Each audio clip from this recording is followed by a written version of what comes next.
রান্নাঘর মানে একটা আজাব। শুভ দুপুর সবাইকে। আমি রান্নাঘর থেকে আসছি আপনাদের সাথে কথা বলতে। তো যাই হোক, আসলেই এই গরমের মধ্যে রান্না করা মানে বিশাল বড় একটা চ্যালেঞ্জিং ব্যাপার।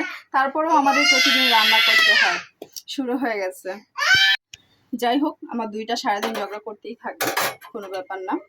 তবে দুপুর দুপুর রান্না বসাইতেছি, কি কি রান্না করতেছি, কি কি করলাম সেটাই আপনাদের সাথে জাস্ট হালকা করে শেয়ার করি আর কি। তবে প্রচন্ড গরম লাগতেছে আমার, এমনিতেও অনেক গরম, আমি গরম সহ্য করতে পারি না। এই আর কি, দেখাই দিই। এখানে ভাত রান্না করতেছি। ভাত মোটামুটি প্রায় মানে বলক আসছে, হইতে আর একটু সময় নেবে আর কি। অন্য দিক দিয়ে লাউ শাক ভাজি করবো আর কি, আমার মোস্ট ফেভারিট একটা শাক। তো লাউ শাকটা এখনো হয় নাই, হবে। অন্য দিক দিয়ে ডাল বসাইছি, ডাল হইতেছে আর কি, ইন্ডাকশনে বসাইয়া দিলাম। এখনো হইতে সময় নিবে আর কি, সবকিছুই হচ্ছে, আস্তে আস্তে হবে। আজকে আবার ছোট মাছ রান্না করব।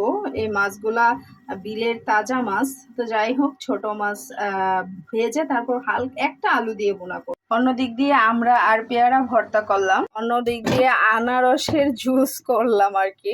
তো যাই হোক, সেটা ব্লেন্ডার করলাম, আপনাদের সাথে জাস্ট শেয়ার করলাম আর কি। তো এগুলো করতেই আমার অনেক সময় নিছে, তার মধ্যে ঠান্ডা লাগছে, গলাটা ভেঙে গেছে, অনেক কষ্ট হইতেছে। তো সবাই ভালো থাকবেন, সুস্থ থাকবেন, দোয়া করবেন। আল্লাহ হাফেজ।